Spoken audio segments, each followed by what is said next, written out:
The x-rays of, I think there were 2 or 3 of tumors that was in my colon.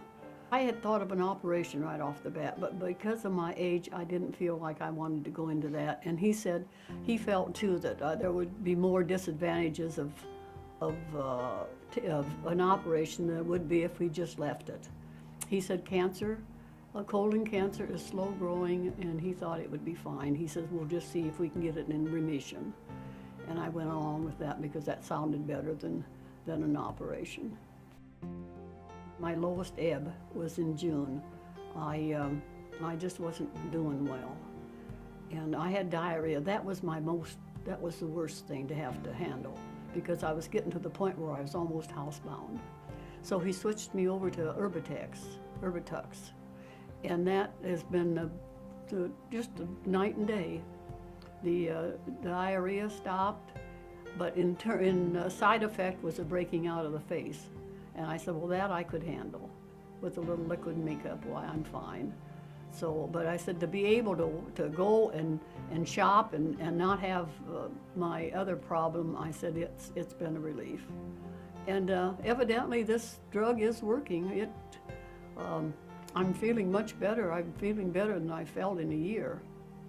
So evidently the drug is working. He said that this drug would go direct to the cancer in the colon.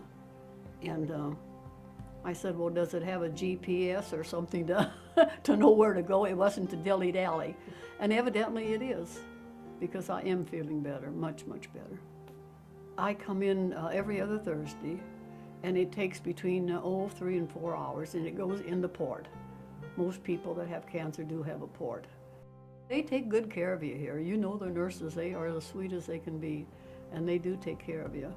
They're a nice, happy bunch, and I hate to say I look forward to it, but there is something good about coming with the camaraderie that they have over there in the chemo room.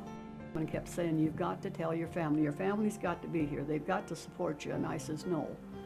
And I said, I'm going to handle this alone as long as I can.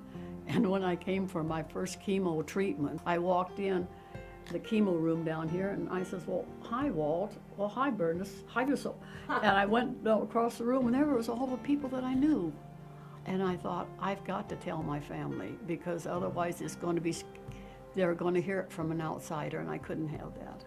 So I went home and I called my family. And like I say, I got neighbors and I've got church family, and so I'm fine. You know, and I've got my own little